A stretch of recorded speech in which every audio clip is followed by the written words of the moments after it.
جو اللہ رب العزت نے فرمایا کہ وَلِكُلِّ أُمَّةٍ جَعَلْنَا مَنْسَكًا، یعنی ہر امت کے لیے ہم نے قربانی کو عبادت کے طور پر مشروع کیا ہے۔ تو اس سے ہمیں قرآن میں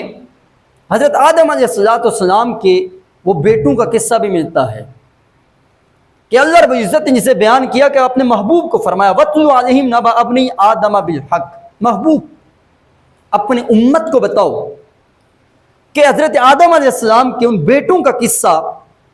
کہ اِذْ قَرَّبَا قُرْبَانًا، جب ان دونوں نے قربانی کی فَتُقُبِّلَ مِنْ أَحَدِهِمَا وَلَمْ يُتَقَبَّلْ مِنَ الْآخَرِ، ایک کی قربانی قبول ہوگی، ایک کی قربانی رد کر دی۔ اس سے ہمیں ایک تصور یہ ملتا ہے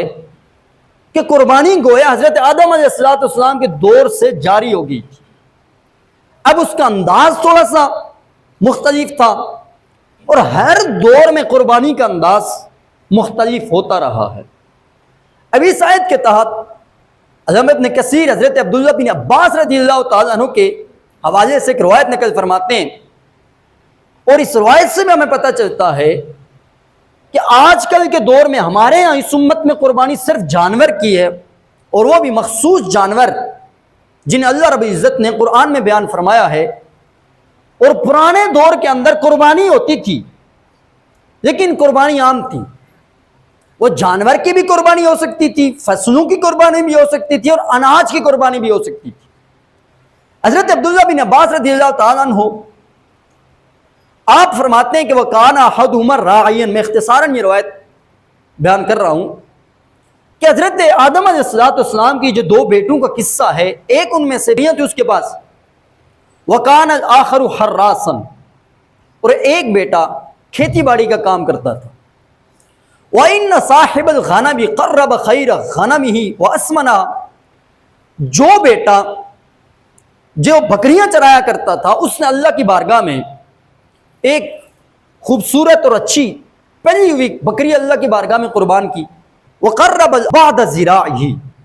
اس کے مقابلے میں دوسرے نے اپنی گندم کے بعد حصے کو اللہ کی بارگاہ میں قربانی کے طور پر پیش کیا۔ اب اس دور میں قربانی یہ ہوتی تھی کہ فَجَاءَتِ النَّارُ،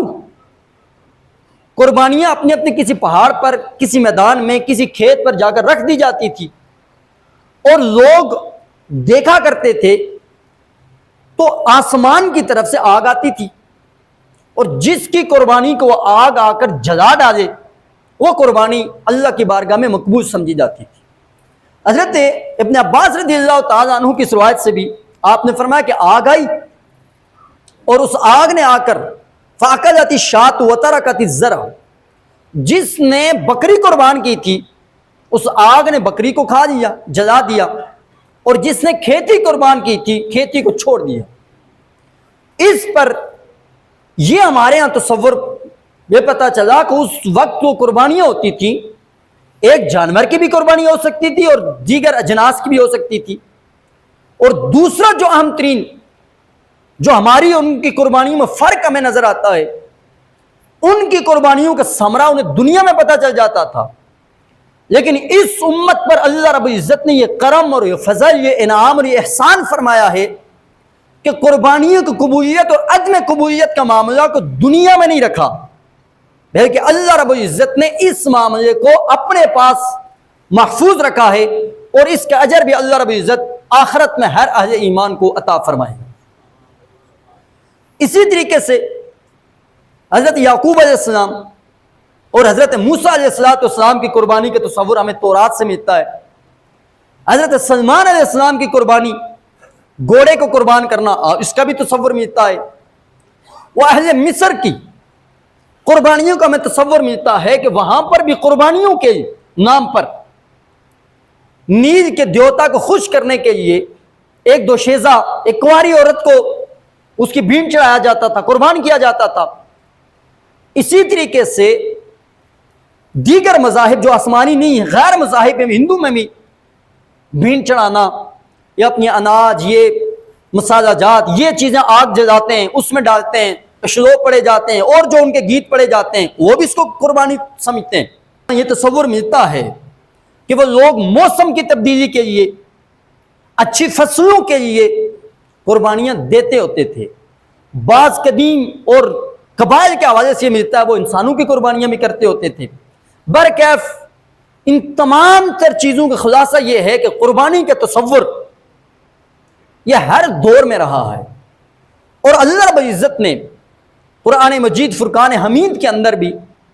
جب میرے مصطفیٰ کریم علیہ الصلوۃ والسلام نے اللہ نے نبوت فرمایا تو اس وقت یہودیوں کی طرف سے یہ کہا گیا ان کی طرف سے کہ ہم آپ پر اس وقت تک ایمان نہیں لائیں گے جب تک آپ ہمارے لیے کوئی قربانی لائیں ایسی اور اس قربانی کو آگ کھا جائے۔ اللہ رب العزت نے یہ جو آیت مبارکہ نازل فرمائی، الذین قالوا ان اللہ عہد الینا اللہ نؤمن لرسول، یہودیوں نے کہا کہ ہم اس وقت تک کسی رسول پر ایمان نہیں لائیں گے حتی یأتینا بقربان،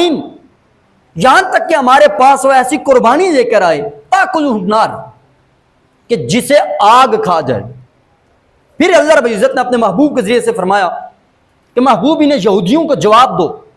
کہ قل قد جاءکم رسول من قبلی بالبینات وبالذی قلتم فلم قتلتموہ،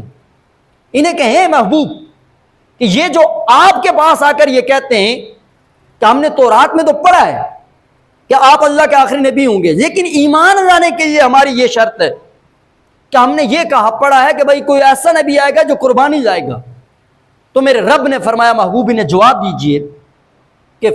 اس سے پہلے قد جاءکم رسول من قبلی، کہ میرے سے پہلے کتنے رسول آئے اور تم نے ان رسولوں کو جو بین نشانیاں لے کر آئے ہیں تم نے ان کو مانا نہیں ہے، ان کے حکم کو تسلیم نہیں کیا، تم نے تو ان کو قتل کیا ہے۔ اللہ رب العزت نے اس آیت مبارکہ میں ان کا رد کیا ہے۔ تو یہ تصور بھی ہمیں ملا کہ قربانی کا یہ تصور اس وقت کے یہودیوں میں پایا جاتا تھا،